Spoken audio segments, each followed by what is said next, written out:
你每日返工，我就擔心唔知你返唔返到嚟。喂，阿文，今晚趕工啊，夜啲返。咁我留飯俾你啦，小心啲啊，早啲。知道啦，開工啦。喂，阿文啊，今朝有冇睇新聞啊？跌咗落樓嗰個工友咧，真係唔好彩啊！有咩唔好彩啊？其實好多意外都可以避免㗎。呢單意外個工人將狗臂架裝喺批盪面上面，爆炸係揾螺絲嘅鑽孔太大，減少咗螺絲嘅拉力。另外，裝嵌托架嘅石屎有明顯嘅裂痕，外露鋼筋，鏽蝕令到石屎表面剝落或者破裂，減低咗爆炸係揾螺絲嘅固定能力，最後令到狗臂架脱落，搞到工作台倒塌。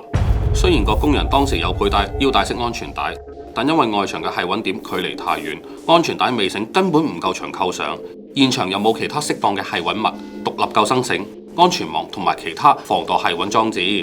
最弊嘅係，所有工人都冇上過正式嘅搭棚訓練，冇棚工合格證明書，又冇喺合資格嘅人士監督下進行，咁搞法唔出事都幾難啦。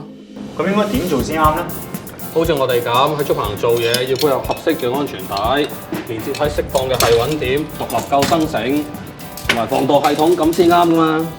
確保工程係要由有足夠經驗、受過訓練嘅工人嚟做，仲要有合資格嘅人士監督添。原來咁多嘢要注意㗎，你早啲講啊嘛！你嗰個狗臂架我求其打兩粒螺絲㗎咋，都唔知會唔會冧添啊！吓？唔係啩？喂！老公，做咩事？擔心你啊，我以為頭先呢，有兩個狗臂架托住我企嗰個竹棚，佢哋裝喺橫繫梁底部邊位啊。橫繫梁表面有一層水泥批盪，爆炸繫穩螺絲約2/3由呢一層嘅批盪固定，而餘下嘅1/3嘅長度就裝嵌喺石屎裏面。呢種批盪受唔到力，令狗臂架嘅爆炸繫穩螺絲鬆脱。不過好在你老公夠醒目，有帶安全帶。喺竹棚架上工作，應該制定同跟足工作安全制度嚟做。制度應該包括高空工作風險評估，喺開工前要檢查大廈外牆基座物料，確保有足夠強度。制定妥善嘅工作程序，提供足夠有關工程嘅資料、指示、訓練同埋監督。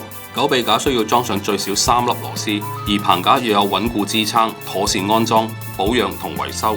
仲要由合資格人士檢查，工人已佩戴合適嘅安全帶並連接於適當嘅繫穩點、獨立救生繩或者防墮繫穩裝置。我下一次咧一定會做足預防措施㗎啦。